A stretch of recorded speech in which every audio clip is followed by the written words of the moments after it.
আসসালামু আলাইকুম দর্শক, কুকিং হাউস অব দীপ্তির পক্ষ থেকে সবাইকে পবিত্র মাহে রমজানের শুভেচ্ছা জানাচ্ছি। আজ আমি 4 রকমের ইফতার তৈরি করে দেখাবো। এটা হচ্ছে বেগুনের পাকোড়া, এটা হচ্ছে আলুর লাচ্ছা পাকোড়া, আর এটা হচ্ছে চিংড়ির ফ্রাই, আর এটা হচ্ছে লেবু আর ট্যাং দিয়ে শরবত। আমি এখানে 3টা আলু নিয়েছি। আলুটা আমি খোসা ছাড়িয়ে নিয়েছি। এখন এই আলুগুলিকে একটা গ্রেটার দিয়ে গ্রেট করে নেব। আলুগুলি আমি গ্রেট করে নিচ্ছি।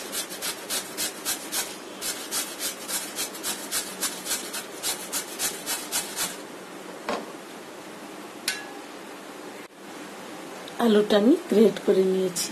এখন এই আলুগুলি ভালো করে আমি ধুয়ে নেব।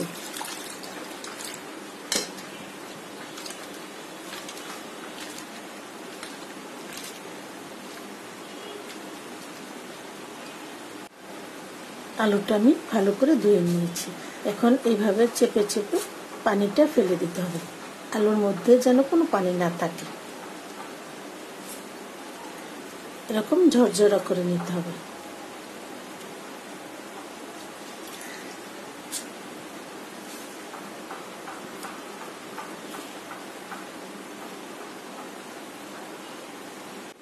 আমি চেপে চেপে আলুর পানিগুলি ফেলে দিয়ে একদম ঝরঝরা করে নিয়েছি।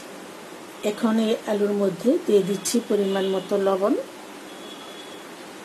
আদা রসুন বাটা 1 চা চামচ, আধা চা চামচ জিরার গুঁড়া, 1টা কাঁচামরিচ কুচি, আধা চা চামচ চিলি ফ্লেক্স,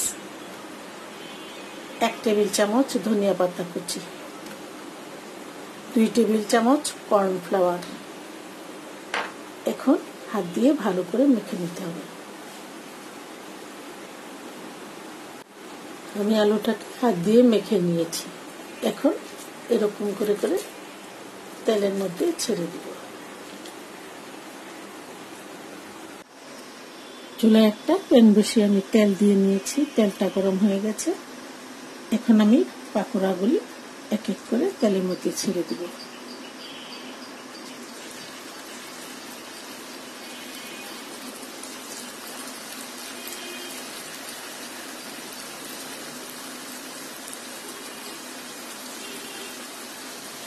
এখন একটু নেড়ে চেড়ে দিচ্ছি। এটা ভাজতে বেশি সময় লাগবে না, আর বানানোটাও একদম ইজি।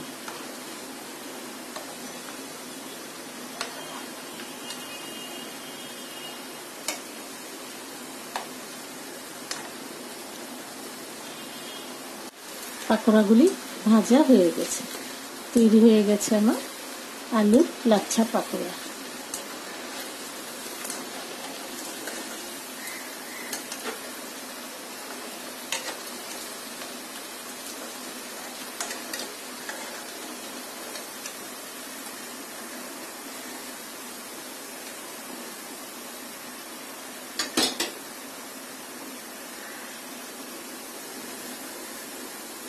বাকি পাকোড়াগুলি আমি একইভাবে ভেজে নিব।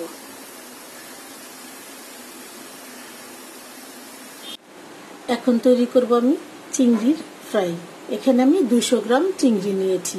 চিংড়িটার লেজ, মাথা আর খোসাও ফেলে দিয়েছি। এখন এটা আমি ম্যারিনেট করব। দিয়ে দিচ্ছি 1 চা চামচ আদা রসুন বাটা, লবণ স্বাদ মতো,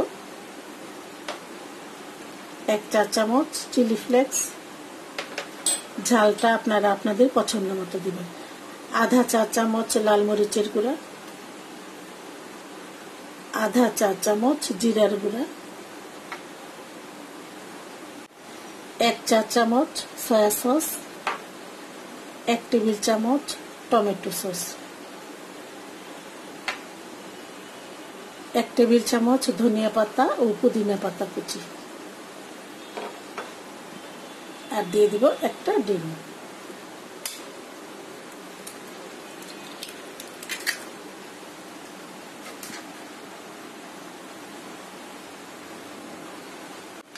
এখন একটু একটা চামচ দিয়ে মেখে নিচ্ছি। মেখে এটা 10 মিনিটের জন্য ম্যারিনেট করতে হবে।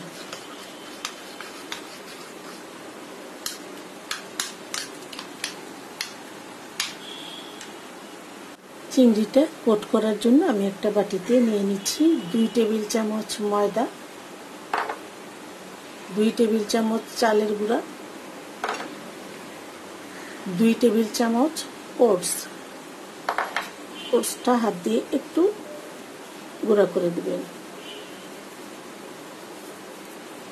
এখন এটার মধ্যে দিয়ে দিচ্ছি 1 চা চামচ লাল মরিচের গুঁড়া, লবণ স্বাদ মতো। এখন একটু মিশিয়ে নিতে হবে।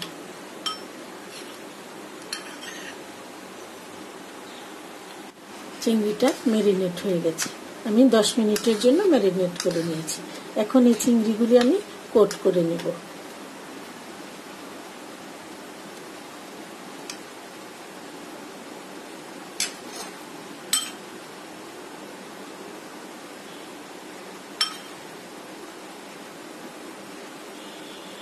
এভাবে চেপে চেপে কোট করে নেবেন।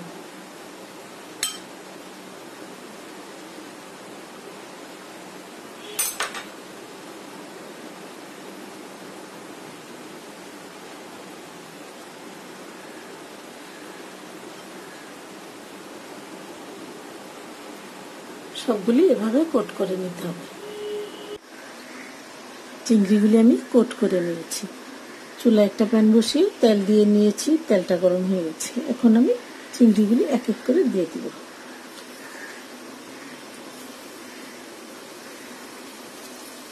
চিংড়িগুলি গোল্ডেন ব্রাউন কালার করে ভেজে নিতে হবে। চুলার আঁচটা মিডিয়ামে রেখে ভেজে নিতে হবে। এখন একটু উল্টে পাল্টে দিচ্ছি।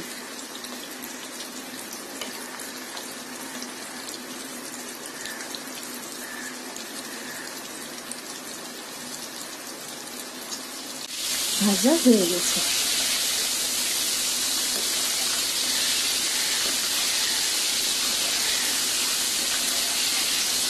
এখন আমি তুলে ফেলছি।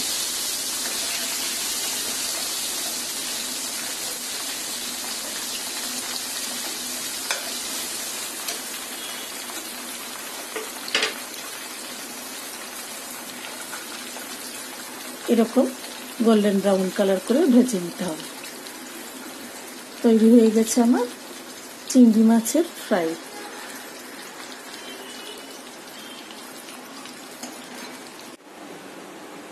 এখন তৈরি করব আমি বেগুনের পাকোড়া। আমি এখানে একটা বেগুন এরকম চিকন করে কেটে নিয়েছি, কেটে ধুয়ে একদম পানি ঝরিয়ে নিয়েছি। এখন এই বেগুনের সাথে দিয়ে দিচ্ছি আমি আধা কাপ পেঁয়াজ কুচি, 1 চা চামচ আদা রসুন বাটা, আধা চা চামচ হলুদের গুঁড়া, লবণ স্বাদ মতো, আধা চা চামচ জিরার গুঁড়া, 1 চা চামচ চিনি, 2 টেবিল চামচ ধনিয়া পাতা ও পুদিনা পাতা কুচি,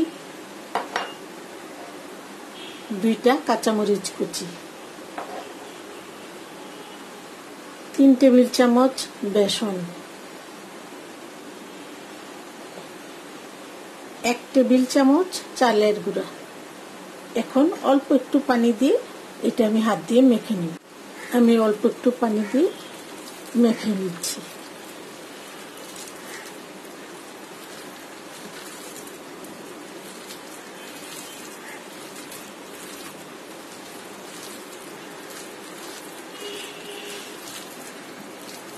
মেখে নিয়েছি। এখন আমি এরকম করে বানিয়ে বানিয়ে তেলে ছেড়ে দেব। চুলায় একটা প্যান বসিয়ে তেল দিয়ে নিয়েছি, তেলটা গরম হয়ে গেছে। এখন আমি এক এক করে বেগুনের পাকোড়াগুলি দিয়ে দিব।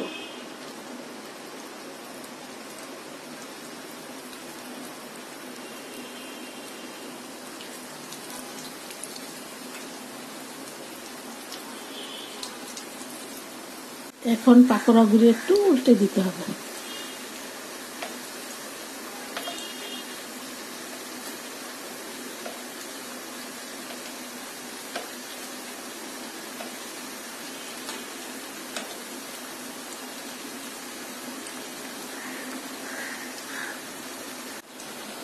পাকোড়াগুলি ভাজা হয়ে গেছে। এরকম গোল্ডেন ব্রাউন করে ভেজে নিতে হবে।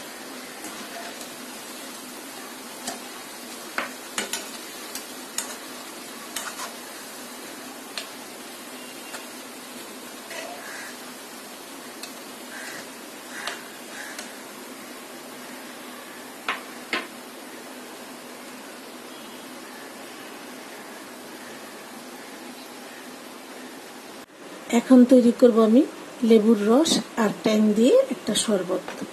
এখানে আমি 1 গ্লাস পানি নিয়েছি। এখন এই পানির মধ্যে দিয়ে দিচ্ছি 1/4 কাপ চিনি। চিনিটা আপনারা আপনাদের পছন্দ মতো দিবেন, কম বেশি বাড়িয়ে দিতে পারবেন। দিয়ে দিচ্ছি 2 টেবিল চামচ লেবুর রস, আরো দিয়ে দিচ্ছি 3 টেবিল চামচ ট্যাং। এখন একটু মিশিয়ে নিতে হবে। আপনারা যদি চান এটার সাথে 1 চিমটি লবণও দিয়ে দিতে পারেন। লবণটা দিলে স্বাদটা আরো বেড়ে যাবে। আমি বাসায় এভাবে শরবতটা তৈরি করে খাই, খুবই ভালো লাগে।